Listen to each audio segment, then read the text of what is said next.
We are going to move on to the best part of this presentation, which is our authors. I know you guys are so excited to hear from all of our authors. So I'm going to pass this along to Brocha, who is going to talk to all of our authors and host our little webinar here. She's our amazing senior marketing manager for indie sales. She has more than 20 years of experience in the publishing industry, and she is exceptional at leading authors through PowerPoints and presentations. So, Braca, I'm going to turn it over to you.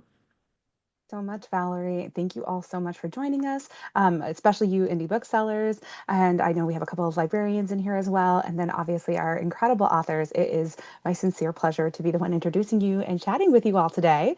Dominique, I just wanted to say I definitely fall into that category of the romance reader that has to have the pretty books. And when I knew that Sierra was going to be at Winter Institute with us recently, when I visited indie bookstores, I did get two versions of the same book so that she could sign them for me because I knew I would be seeing her. So I can add those pretty versions to my own collector shelves behind me here. And don't worry, I had her sign all my Sourcebooks titles as well. But it's my pleasure to introduce our authors today. Talia Hibbert is an award-winning New York Times and internationally best-selling author since she's coming to us live today from the UK. She lives in a small English town in Nottinghamshire, which sounds absolutely dreamy. Maybe minus the weather, as we were just discussing. It can be a little gray and rainy, but she doesn't stop that from letting her write spicy and sweet romance novels and novellas. So she does share bookshelf space with her childhood sweetheart, which I think is just adorable and hopefully inspires some of the dreamy tales that you write, and their dog, Pebbles, who is an avid reader. So welcome, Talia. Thank you. Thank you very much. I'm very pleased to be here. It's our pleasure to have you here. Now, Sierra Simone, who I was just speaking about, is a USA Today and Wall Street Journal bestselling former librarian. Woot woot. She admits that she spent way too much time reading romance novels at the information desk. Sierra, I have to admit, I picked up a novel once while I was on the sales floor at an indie bookstore and looked up an hour later, and I'm not sure how that happened, but it actually freaked me out. I never did it again. This is literally behind the register. So I know that feeling very well. Her notable works include the super spicy and kinky Priest series and the Lioness series, both published by Sourcebooks. And then she writes sexy rom-coms with her co-author Julie Murphy as well. Sierra lives with her husband and family and a couple of dogs in Kansas City. Welcome, Sierra. Hi, thank you for having me. A pleasure as always. And then Victoria Wilder is our third author today, forever a hopeful romantic, which we love here. Right? She writes contemporary romances with witty and wild characters.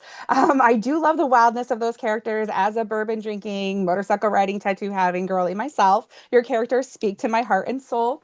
As an East Coast girl, Victoria is always chasing the next season with her husband, two kiddos, and her dog Linus. Victoria's stories range from small town swoon-worthy men to fiercely powerful families and lead characters who aren't afraid to ask for what they want, especially those women will tell you exactly what it is that they're looking for. So welcome, Victoria. Thank you for having me. Hi, everybody. It is my pleasure. So I want to dive in because all of you write very emotional and high heat romances, but they're also incredibly different from each other. So let's ask the question, what three words would you use to describe your work to someone who has never read it before? For this question, I'm going to go in the order of Talia, Sierra, and Victoria to answer, please. I would say my books are inclusive, intense, but fun. That fun part at the end, I think, really does help to offset that intensity that you can definitely get in reading some of your characters. But I love the representation you have on page. We'll talk about that in a little bit. Sierra. Hi. Okay, I'm glad you warned us about this question. I had to write it down because I was stressed out. Normally, this is why I have to write a book that's 100,000 words because I can't choose just like three. Um, but I settled on atmospheric, obsessive, and transgressive. Oh, that transgressive piece is what makes yours so dark and so titillating. Thank you for doing that for all of us. Victoria. Yes, agreed. Three words was the most difficult words I've had to write in the past couple of months. So, but I settled on sultry, immersive, and twisty. And I love that none of you knew what your other words were going to be, and not a single person repeated. So that is a pretty incredible thing too, since you all do write in that high heat, emotionally resonant category. So I just love that. Thank you so much for sharing that. Sorry for the hard assignment. I didn't know that would be so difficult. We are going to talk about your writing processes in a little bit because I know you all kind of gave a little peek into some of that. But I'm going to go into some individual questions first. So Talia, now, I think of your books, if I was to describe them, as a celebration of Black girl joy. They have that beautiful neurodivergent representation and plenty of laughs, lots of fun, like you said, alongside those emotional twists and then that searing heat that you can feel. There's a lot of will they, won't they tug and pull too. So, what does it mean to you to have your books reach so many readers worldwide, especially now that we have these wonderful backlist reissues coming from Sourcebooks available in the US, and really see this type of representation celebrated on the page? Thank you. I love that description. I might have to steal that because I'm bad at describing my own books. Please do. Please do. Honestly, first of all, it means a lot to me how Sourcebooks has taken these books so seriously and done such beautiful work with them. But it also means a lot for readers to have these books because I think romance is such an important genre. I think it creates and challenges scripts about who deserves a happy ever after and who deserves to be at the center of a story. And I also think now more than ever, that's very important. And so is the joy and escapism that romance can offer. So to see my books, which are so inclusive and also, you know, fully embrace the tropes and the giddiness and the highs and lows of a romantic story celebrated to this degree, it is a dream come true. It does feel like justification for my entire career. Like this is why I write. Wow, that's a pretty big I don't know, not even expectation, but like dream to live up to. So thank you so much for giving us that opportunity to bring these new books to new readers. That's truly wonderful. And I wanted to say, when you said something about the romance genre and having this kind of representation, I sometimes think of that as action movies. I grew up watching action flicks with my dad, and I always thought that that was one of the most diverse genres of movies, even way, way, way back in the day, because you had a lot of, Jackie Chan, Asian representation, you had strong female fighters. And I think that's why I got into genre so early, is because I found in books, in genre books, that representation that I previously really only saw in movies. So I love that you write those characters. And Sierra, you also have incredible representation in your books, obviously a ton of queer representation.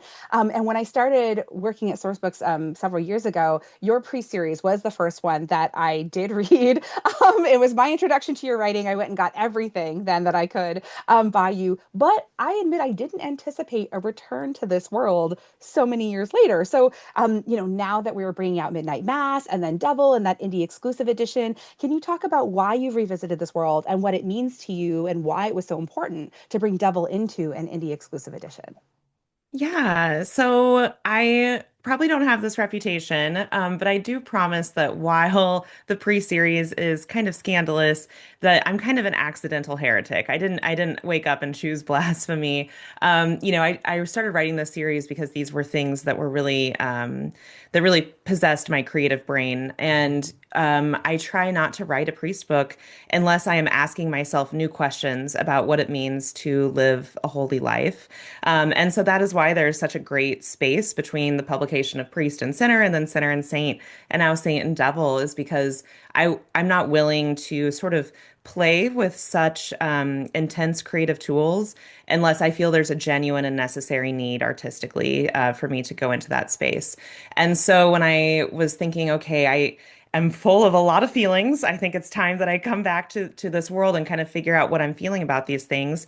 I had initially conceived of this book as being a little bit more like Sinner, a little more lighthearted. And so originally it was called Prodigal Son, which all the Sourcebooks people know that's what it was in the catalog as. And I started writing and I was like, oh no, prodigal son implies that people would welcome him home. Um, in fact, if Ryan Bell comes home, you should turn off the lights and like lock the doors and maybe move because he is very fiendish.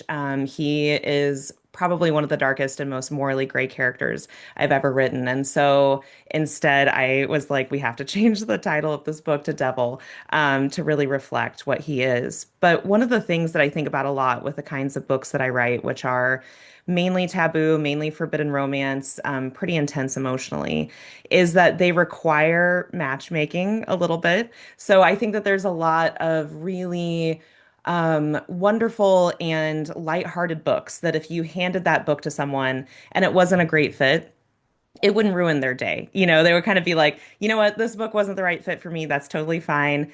And, but I think that if you handed one of my books to someone and it was the wrong fit, it could ruin their day. They could have a bad day if they're not meant to be reading my books. And so one of the things that I have loved about indie booksellers, because it's so similar to what people in libraries do in terms of readers advisory, is this matchmaking, is this sort of careful pairing of, okay, like are you a secret sicko? You know, are you a little pervy?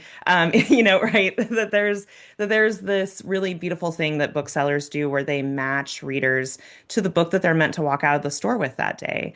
And my books, because they are a little blasphemous, heretical, a little adventurous, I think they do require that matchmaking. And so when it came time to publish Devil, I, went to Sourcebooks and kind of we had a conversation about, is there a way that we can really make a container for the sort of beautiful synergy between what booksellers can do and also just like how messed up my books are. And so I'm happy to say that Sourcebooks was totally game. And so we have this really gorgeous indie edition, which if you didn't know, coordinates with the prior covers in the pre-series. So they all used to have sad naked pecs on them, and and the new cover also has sad naked pecs. And so not only is it exclusive to indie bookstores, but for readers who are looking to complete their sort of original covers, their original set, this is the way that they can do that. Sorry, I said naked on your official webinar. I should not have done We're that. happy about that. Yeah, that's fine. Let's talk about more nakedness. It's incredible to me how thoughtful every single piece of not only your answer, but the conceptualization is what I was going for, of the book, both the writing of it, which really gives us a special peek into your life and your writing and process and your thinking, and then also how you embrace the indies so much and your fans, your readership, which are mostly independent bookstores, I mean, include in a lot of independent bookstore readers as well. So we really appreciate how thoughtfully you've done that. And we're so happy that we can work with you in that way. So thank you very, very much. And Victoria, I know that a lot of indie booksellers embraced you as an indie author before you came into Sourcebooks as one of our authors. And I know that when we were having sort of our introductory to Sourcebooks meeting, and you met this whole team of people that were going to be working on your books with you. And that was one of the things that I loved that you came right into that meeting with, is how indies already knew who you were. They were already embracing your writing. You've got these amazing covers. If you haven't seen them, folks, pull up Edelweiss, take a look at them. There's a wonder, maybe Victoria will hold one up. But so one of the things that I'm curious about is the response now that you been brought into Sourcebooks as a traditional publisher. Your books are more widely available in the indies. What is the response that you're seeing from readership, from indies? And also, now that they're more widely available, is there a special type of event that you would like to have with these? Has anyone done a bourbon tasting with your Bourbon Boy series, for instance? Yeah. So like you said, I'm actually the new kid on this call, just the Sourcebooks team. I was publishing indie only up until the very end of last year. So to be able to work with Sourcebooks in a way where they appreciate the community built within the indie space was so important for me. I felt really lucky. I released my Bourbon Boys series at the start of it about a year ago. And I think the consistent thing that both Talia and Sierra had said really resonates, the idea of community, right? Whether that community lives on social platforms, and those social platforms have bled into physical places, stores specifically, right? And they're not necessarily talking big box stores. We're talking stores where there is connections with the folks that work at indie publishing stores, folks that work at romance independent bookstores that are dialed into a community that likely have someone on staff that loves and adores romance as much as we do, that can talk about and recommend the books that aren't just hitting, incredible numbers on TikTok or Book Talk, but that are being discussed within Instagram and Facebook groups and book clubs. So for me, like being able to come to the table with having my titles available already in indie bookstores, and then Sourcebooks being able to help distribute even more widely, is a bit of a dream, honestly. So, I don't know if that necessarily answers that question, but it just reiterates the fact that to me, the success of a traditionally published author, a hybrid indie traditionally published author, lies within the relationships that are on those storefronts, right? And be able to talk the talk with the people that are purchasing those books. I think the most powerful tool that we have as authors is being able to have the same conversations that you guys are having, right?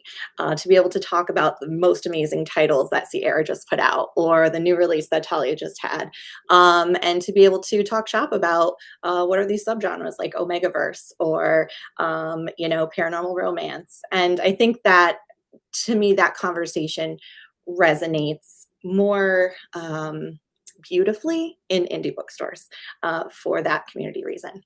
To answer your question about, what would be the most incredible, bookstore Dream opportunities. event. Yeah, what's your dream Um, event? so when I first released Bourbon and Lies, I had a very small bourbon tasting at a local distillery with influencers, and that was so much fun. But we haven't done one in a bookstore yet, and that would be so incredible. I have had book clubs that have originated from bookstores that have done bourbon tastings or have gone to distilleries, or have even really leaned into their cowboy era and gone to like a bull riding, PBR session, and then, had their talk about whatever book they were reading. But to me, those are so much fun. I mean, I think the most incredible thing you can do is just make those events feel more personal to the book. And one of the, I think each of us had different words when we talked about at the beginning, but all of those words in some way have to do with being thrown into the environment that we wrote. And when you can allow the readers to have just a little taste of it in real life, in addition to in that book, would be the most perfect dream, right? From an author's perspective. I love that 100%. And I think this is a great challenge, not requirement, for anyone out there looking to hold Victoria for an author event. Is there a specialty cocktail or bourbon drink that you want to put out there in your event pitch? I think that would be a wonderful, pun intended, pairing for you all to have out there. But now I have to ask, Sierra, Talia, do you have a dream event that you haven't been able to hold yet? I think the indie booksellers on this call would love to hear how to make your dreams come true. Um, yes, most definitely. I think, well, for my next release, The Princess Trap, I've got a cover here. The heroine, Cherry, has some bonkers pink sparkly nails. She is a big Dolly Parton fan, very Dolly coded, and I think it would be so fun to have an event where people can get their nails done. And I know that at the minute, especially romance readers are so big on getting merch and things that remind them of the things they love, and I think indies do that really well. So I think that would be such a fun event. I love that. I mean, Dolly, national treasure. I think we could all agree. But also, I'm thinking, what about a nail and book bedazzling event? So bedazzle your nails, bedazzle your book. Exactly. I Yes, think I there could be some love the ideas book there. bedazzling that's happening right Oh, now. It's incredible. it's almost like I run events at bookstores. It's weird. But I love this. So thank you for that idea. Sierra, Well, when we had talked about this yesterday, I was like, I'm open to someone bringing in a priest or maybe a monk. If he brews beer, even better. But we did get to talking, and I think I might have actually done it, and I'm open to doing it again, which is that Carly Morton at Under the Cover, I think she's on the call right now, in Kansas City, hosted a in-bookstore wedding ceremony, and I was the officiant. According to universallifechurch.com, I am a reverend, and so Reverend Sierra officiated the ceremony. And that was a ton of fun and really beautiful because we made it a very the ceremony itself, you know, their vows and part of the sort of liturgical aspects of it were very bookish and included things from their favorite books that meant a lot to them personally. So it was a lot of fun. So, you know, I'm not saying that like I have Bible will travel, but I'm open to being Reverend Sierra, the wedding officiant again, if anyone wants to have a wedding in their bookstore. I always thought that hosting a wedding in a bookstore was the ultimate bookseller dream. I might be switching this now. I think now I need to renew vows with Reverend Sierra as I think I need to do that. This is like one additional level of I'm meta-ness here in my for it. life I didn't know I needed. Amazing. Thank you for that. And I mean, you didn't say this, but I'll throw that out there for everyone else considering it. I mean, I love that you went, you know, to the true priest or monk that really exists, but there are other types of folks that can dress up and come in and do any kind of costume character. I'm not saying how you know whether they have to be the naked man cover or not. That's up to you and what you want to do in your store. But I think there are lots of ways you can interpret bringing a priest into your store for an event. I'm just saying. Yeah, So someone comes in like, did someone order a rosary? And then exactly, the music yeah. starts playing. Yeah. Thank you. Thank you for picking this up. We'll let you all consider what you want to do in your I store. know. Poor Dominique is like, please don't let Sierra on any more webinars. Absolutely not. She is rooting for all of you, so I'm good with all of that. Dominic wants an invite if anyone has those. And so She may do her vow renewal. there we go. There's a thought. That'd be quite the coup of the season, Dominic. Well, I'm going to end us out here today with one question for all of you to answer, because I know we also have, as booksellers, a lot of our own individual dreams, and some of us might be writers ourselves or have writing life dreams. So I know one of those behind the scene things that we all love to know is what is a typical day in the life, if there is such a thing, of yourself as a writer?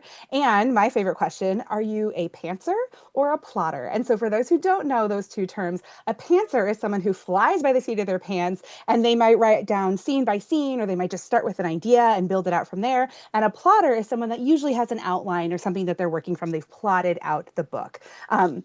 So we are going to go Sierra, Talia, Victoria to finish out our answers today. Yeah, so I would say a typical day in my life is I wake up at 11 a.m. I eat a Pop-Tart. I lay on my face on the floor for a while. I open my emails. I close my emails. I complain about my emails. I eat another Pop-Tart. And probably around 3 p.m., I'll open up my manuscript. I'll lay on my face some more after that. And then by maybe 11 p.m., I have done about half of my work for the day.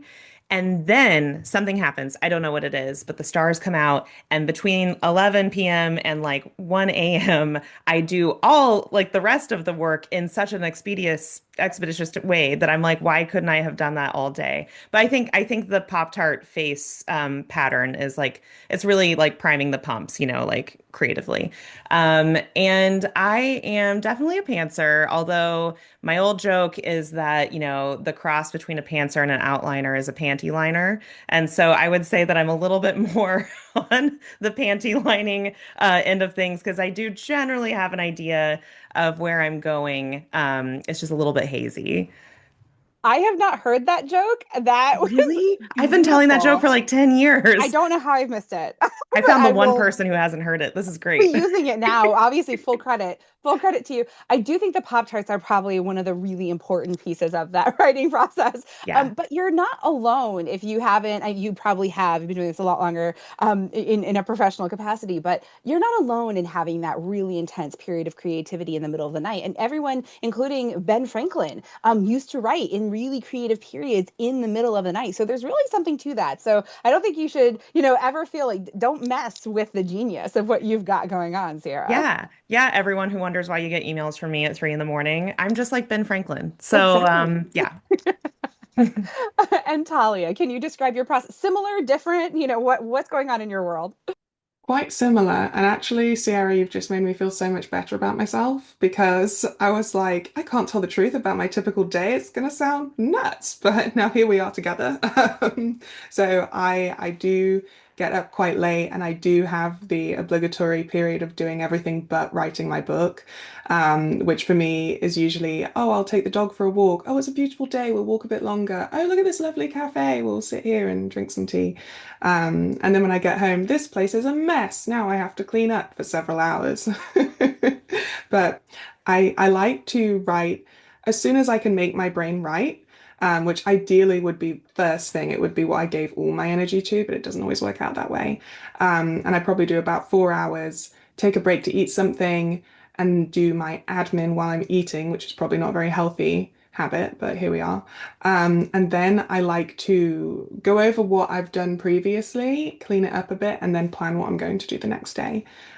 Because my process is sort of discovery writing. So I have my framework, like this is where I'm ending up, this is maybe my midpoint, my high, my low.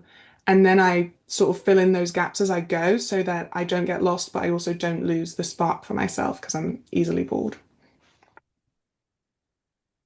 I'm so sorry, I lost the mute game. But I was going to say that what you have just described, especially at the beginning of your day, is what my wife and I call the give a mouse a cookie day. So you wake up and you're like, oh, I'm going to have this and I need milk. And so we're out of milk. So I should go to the store and get the milk. And you're at the store and you see someone and they're going here. And oh, you're just going to go check that out with them. And, then there goes your day. So I love that you start with a give a mouse a cookie day. And then I also love that you clean as you go in your writing. That's something new I haven't heard of. I know a lot of people are like, I just want to get out the first draft. And you very consciously go back. It sounds like a Sierra. No, you also. Do you do this too? I don't like leaving behind, like it has to be this is probably like a little bit of a neurodivergent thing, but I can't move forward unless I feel okay about what's behind me. So Interesting. yeah, Yeah, I'm with you, Talia. I do have like and it helps me get back into the flow if I'm rereading and kind of, doing it. It's sort of like instead of facing the blank page, it's like, oh, I'm facing a page I ruined yesterday. Um, but then it's like the stakes are a little bit lower because I don't have to create words from scratch. yeah. Got it. So there's no bold bracket saying write something better here or look at this later. So you really finish it If I out don't for both of you. know, I can't move on. So it's very hard for me to be like, I don't know this character's name. Like, no, I have to spend 2 hours finding this character's name, even if they only show up once, because they're like, the psychiatrist's personal assistant or something. I have to Right. know. Yeah. Well, see, and this I will say, not to be too controversial, but I think this is why something like AI will never replace these moments because you're spending 2 hours choosing the right name for the psychiatrist assistant. I mean, that comes from deep inside you. So Yeah. At the that end, cannot be duplicated. At the end of Devil, I tie Ryan Bell to a cross because the heroine is an artist and Sure. things happen. And I was like, AI could never think of this. AI wishes it could think of this. Yeah, it would never do cross bondage, but I would. Thank you both so much for sharing that. Victoria, how does your process look similar, different? What's it like for you?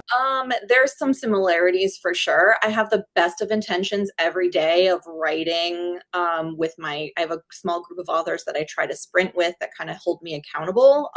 My goal is always to hit 2,000 words a day.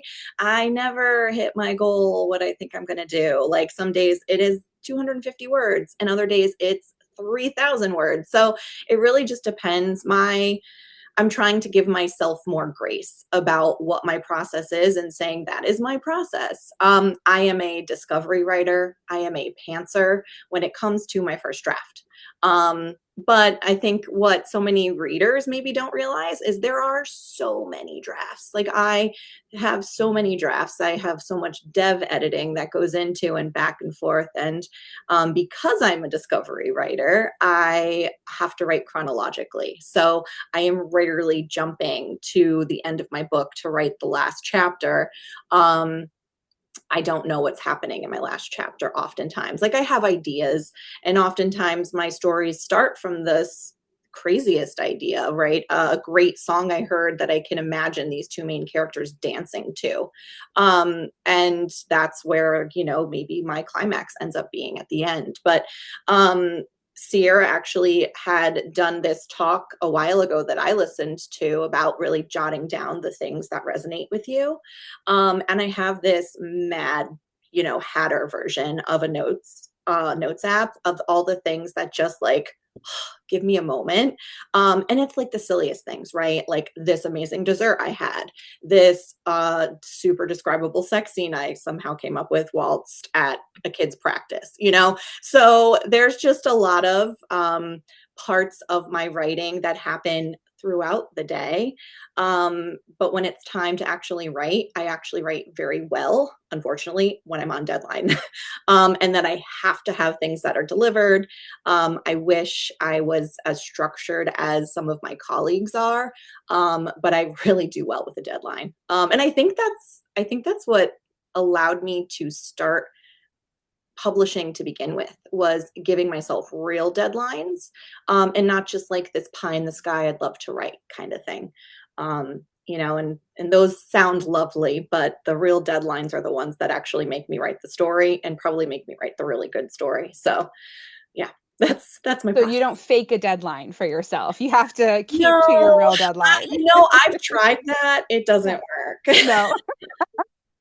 You know, the part that, and I love the sort of meta-ness of this, that you listened to something Sierra said, and then you took it into your own writing process. That's so beautiful. And I think it so beautifully encapsulates how writers are so close in community and inform each other. But I think that's a perfect description for what it really means to write what you know, which is that, you know, sort of old axiom, that old adage about, you know, mostly men saying that they were writing these books based on what they know. And then we kind of took that into, oh, can we instead do lived experience writing? Does it can we have our own experiences represented on the page? And I love how detailed we've now gotten with that if you find something out there in the world that you've experienced, that you love in some way, you have this thought, put it down and then put it in the writing. And there's just such a beautiful, I think, sort of trajectory for how that has grown and morphed and come into our lives in these beautiful romances that you write. So thank you all so much for answering our questions today. And I'm going to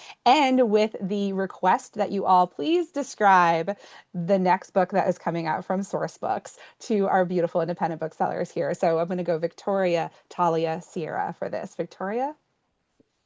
I thought I had like a minute here, but this is always the hard part, right? Describing what's coming next.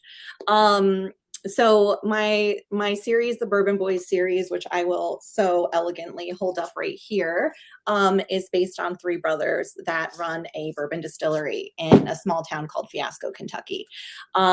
We are moving a little bit to a new state with my next series, and it's called the Whiskey Women series. So this is also a romantic suspense series, interconnected, standalones about three sisters who are very much surviving in small town. And this is sort of each of their love stories. So in book one, Rumors and Whiskey, starting over doesn't feel fresh or optimistic for Professor Wynne-Crown. She's trying to find her footing after she's back. And Wynne wasn't on a journey of self-discovery. She's barely survived a serial killer, and she was forced to start over in witness protection. While she's away, she meets a very sexy stranger. There is a delicious, sexy bathroom bar scene, and then a twist in her story allows her to return home. When she walks into her family's bar late one night, she comes face to face with the same man she met when she was in witness protection, only this time he is not the charming jeweler who said all the right things. He's in the middle of cleaning up blood and getting rid of a dead body. So that is the very beginning of the first book in the Whiskey Women series. So very twisty, sort of romantic suspense. And like you had said earlier, very delicious open door, sexy scenes. I volunteer as beta reader. Any and all needs that you might have, let me know. My grandmother handed me a Daniel Steele novel, I think, when I was about 12. And so I got introduced to this concept of romantic suspense way too young. So Jane Ann Krentz, Queen Nora, like the OGs of romantic suspense, love. And I love how you're updating that genre for us today. So thank you. Cannot wait to read these. Talia. Victoria, that sounds wild. Love that. My next book is The Princess Trap. It's out on the 21st of July, I want to say. And this book is about a no-nonsense Black British woman who is done with men and then somehow finds herself trapped in a fake engagement with a very famous, very scandalous prince. And he is hiding some dark secrets. I think of this as like a royal romance for anyone who's ever wanted to take down the monarchy, and it's very steamy, very dramatic, kind of soap opera-y. Um, and it's a lot of fun. It's also for anyone who was intrigued by the Meghan and Harry situation and everything that went down there. This is soap opera version of that, as if it could get any more dramatic. I see this as a 21st century Bridgerton. I think we could really make this. I'm just going to manifest that right now. They can do whatever, like pull in a Schitt's Creek costume department. Like I think we can do a lot with this. So thank you for giving this to us, Talia. And Sierra. Well, I don't have a copy to hold up because I just finished this book, but it it will be a real book, I promise. It is done and well done-ish.